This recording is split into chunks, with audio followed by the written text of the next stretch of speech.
Off the point!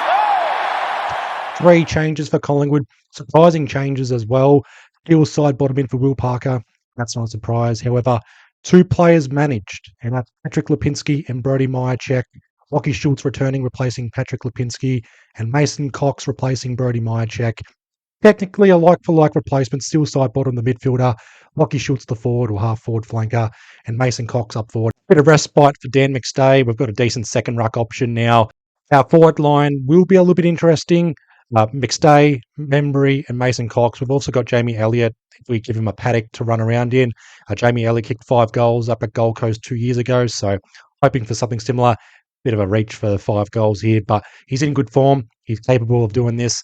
For Gold Coast, 2 changes. Ned Moyle out for Jared Witts and Sexton out for David Swallow.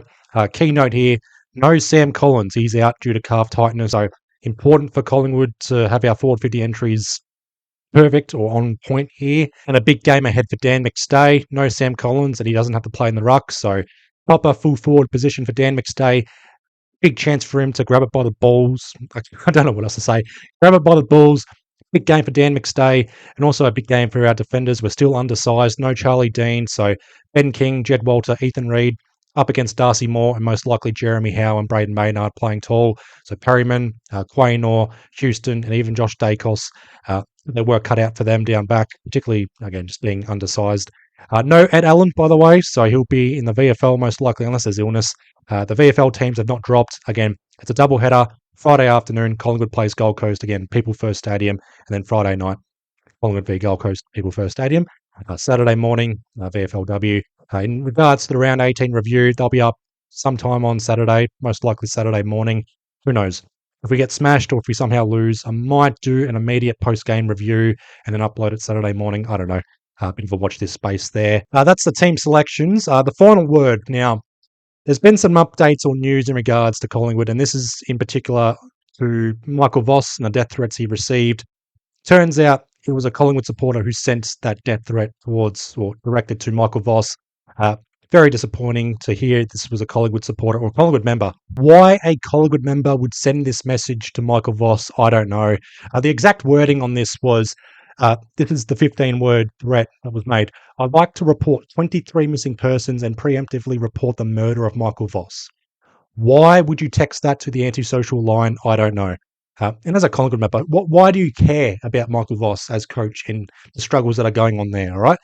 We've won the game, and I don't understand what compels someone, not just a Collingwood member, but just someone in general, to send a message like this, whether it's indirect or direct to someone during a game or after a game, whether it's your multi being fucked up or your team loses and you send this sort of message to an opposition player, an opposition fan, or just go to a team page online and just send fucking weird shit. I don't understand that. And what sucks about this is most Collingwood fans are going to be generalised and labelled as feral in regards to this fucking news coming out of this Collingwood member doing this weird shit.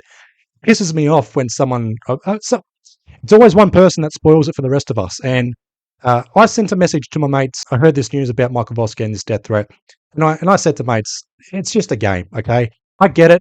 We will typically be nuffies in regards to our own team. We overrate our playing list. We overrate our expectations. We're just overall nuffies for our own team and our blind support for our clubs. Not on this nature, though, in regards to this fucking text message or this threat directed at Michael Voss. Now, I thought this was a Carlton fan who sent the death threat. Turns out it's a Collingwood fan. And I look like a patronising prick when I make that message towards mates about how you shouldn't be sending threats to coaches and players and whatnot. Now it's a Collingwood fan. Now I cop it. And now you guys cop it as well. Oh, it's all Collingwood fans that do this shit. It's not. It's always one bad fan or one bad member that ruins it for the rest of us.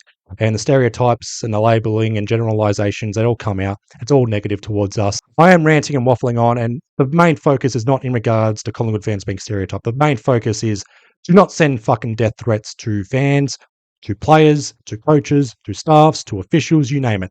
It's just a game, okay? It's just a game. It's only a game. Why you have to be mad? But I'll wrap up this video here. Big chance for Collingwood tomorrow night to go 15-2. Still 10 plus points clear on top of the AFL ladder. Did see a few other weird stats regarding this game. Collingwood hasn't lost an interstate game while on top of the AFL ladder since round 7 2006. And another weird stat I saw, and I think this is correcting myself from my preview video, No team has lost to Gold Coast, made finals, and gone on to win the premiership. So a bit of history. If we somehow lose to Gold Coast, we've got something to overcome there. I feel like we'll be fine. We're going to be undersized down back, but we've got a dynamic forward line, and I think that midfield will step up against Gold Coast, big-headed, well, the three-headed monster trio, whatever you want to call it. I'll leave you guys to it. Be well. Definitely stay safe. Magpies out.